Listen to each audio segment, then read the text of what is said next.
राजस्थान के सियासी गलियारों में एक रशियन के कारण चर्चाएं गर्म हैं।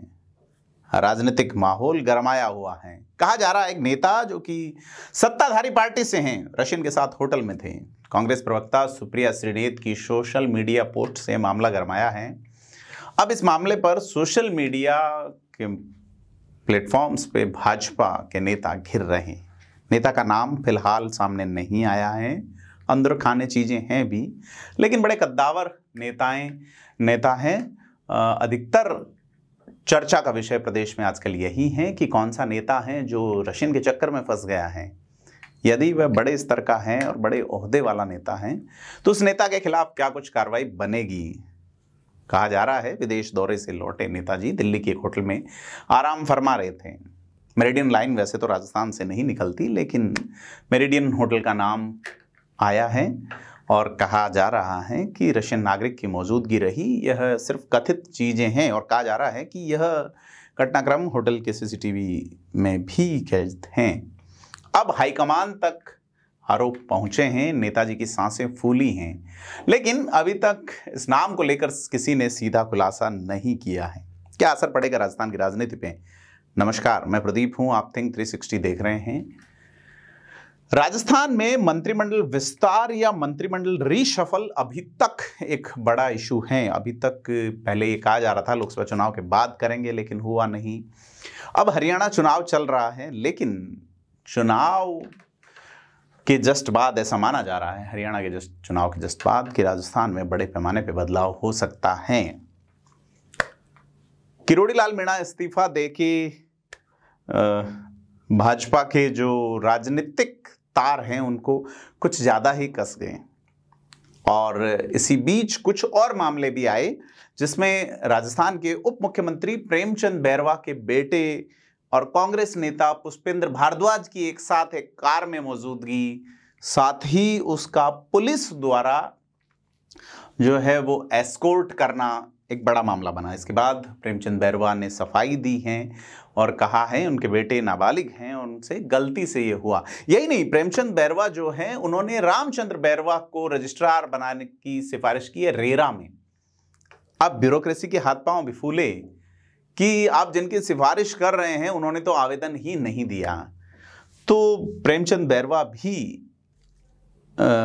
इस राजनीतिक जो उथल पुथल है उसमें एक बड़ी स्थिति में फंसते नजर आ रहे हैं। हाल ही में प्रदेश के मुख्यमंत्री भजनलाल शर्मा की राष्ट्रीय अध्यक्ष भाजपा के जगत प्रकाश नड्डा से हुई मुलाकात बहुत कुछ इशारे कर रही है कि राजस्थान की राजनीति जो है वो अब इतनी आसान नहीं है। राजस्थान में जो चीज़ें हैं वो पॉलिटिकली अलग तरीके से चलती रही हैं और उसमें स्कैंडल्स बहुत बड़ी भूमिका निभाते रहे हैं। कांग्रेस के वक्त में चाहे वो दूदू के पूर्व विधायक बाबूलाल नागर का मामला रहा हो, हालांकि बाद में क्लीन चिट पाए, विधायक दोबारा भी बने, या उससे पहले भी महिपाल मदेरणा के दौरान भंवरी कांड रहा हो, मलखान सिंह का आरोप नाम भी आया। उससे पहले भी 80s में भी इस तरह के मामले रहे हैं कि एक नेता थे जिन्होंने अपनी गर्लफ्रेंड को पत्नी बताते हुए वो विदेश ले गए। इन किस्सों पे कभी चर्चा करेंगे डिटेल में, लेकिन फिलहाल जो राजस्थान की पॉलिटिक्स में यह जो विलोड़न पैदा हुआ है, ये जो हलचल पैदा हुई है नवरात्र के माहौल में, तो यह बदलाव की ओर इशारा कर रही। कौन बनेगा, कौन बचेगा? क्या राजस्थान में डिप्टी सीएम की संख्या 3 हो सकती है? क्या राजस्थान में मंत्रिमंडल में आमूलचूल परिवर्तन हो जाएगा? क्योंकि तमाम प्रयासों के बावजूद भारतीय जनता पार्टी की भजनलाल सरकार फिलहाल तक इस आरोप को साइड अपार्ट नहीं कर पाई है कि सरकार जो है वो ब्यूरोक्रेसी चला रही। कांग्रेस लगातार हमलावर है। रशियन वाले मामले में जब सुप्रिया श्रीनेत का ट्वीट आ गया, उसके बावजूद राजस्थान कांग्रेस के नेता, विधानसभा में प्रतिपक्ष के नेता टीकाराम जूली से जब पूछा गया तो उन्होंने कहा यह पत्रकारों का काम है, पत्रकार पता करे कि कौन है, और वो ये कहते हैं कि मैं फिलहाल हरियाणा चुनाव में बिजी हूं। तो कुल मिला के हरियाणा चुनाव अब चूंकि होने ही वाले हैं और इसी बीच यह जो घटनाक्रम है राजस्थान में जो है निजी, लेकिन राजनीति को बड़े तरीके से प्रभावित करते हैं। राजनीति को बड़े अलग तरीके से प्रभावित करते हैं, खास करके राजस्थान में। और स्कैंडल्स जो है वो राजस्थान की राजनीति में ऐसा तूफान मचाते हैं कि यहाँ घोटाले और वो चीज़ें जो है वो ज़्यादा राजनीतिक चीज़ों को उथल पुथल नहीं करती, लेकिन पॉलिटिकल माहौल में ये स्कैंडल्स अब किस तरीके से देखे जाएंगे, यह देखने वाली बात है। कौन वह नेता हैं, क्या घटनाक्रम रहा, इसका फिलहाल खुलासा नहीं हुआ है। और भारतीय जनता पार्टी क्या कदम उठाएगी, आलाकमान इस पे क्या सोचेगा और क्या सोच के क्या निर्णय लेगा, क्योंकि भारतीय जनता पार्टी में सब कुछ धीमे धीमे चल रहा है। खास करके अगर अपन मौजूदा सदस्यता अभियान की भी बात करें भारतीय जनता पार्टी के, तो वो भी जिस परिमाण पे होना चाहिए उस परिमाण पे नहीं है। कहा जा रहा है कि टारगेट्स जो है उसको अचीव करने में नेता बहुत पीछे रहे हैं। अगर राज्य स्तर के नेताओं की बात करें तो सबसे तेज दौड़ पे मदन राठौड़ बताए जा रहे हैं, जिनका टारगेट 5000 का था, लेकिन उन्होंने डबल कर लिया है।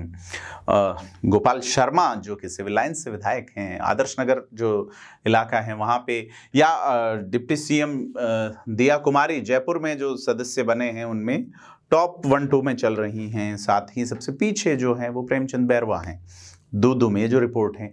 इस पे अलग से हम बात करेंगे, लेकिन सदस्यता अभियान में पिछड़ापन, कौन नेता का कैसा परफॉर्मेंस है, कैसा प्रदर्शन है जिले वाइज, उस पर भी बात चल रही है। इसी आधार पे संगठन में चीजें तय होगी। भाजपा रिशफलमेंट पर चल रही है। देखना है कि इस रिशफलमेंट पे यह जो डेंट है रशियन वाला कितना प्रभावी पड़ता है।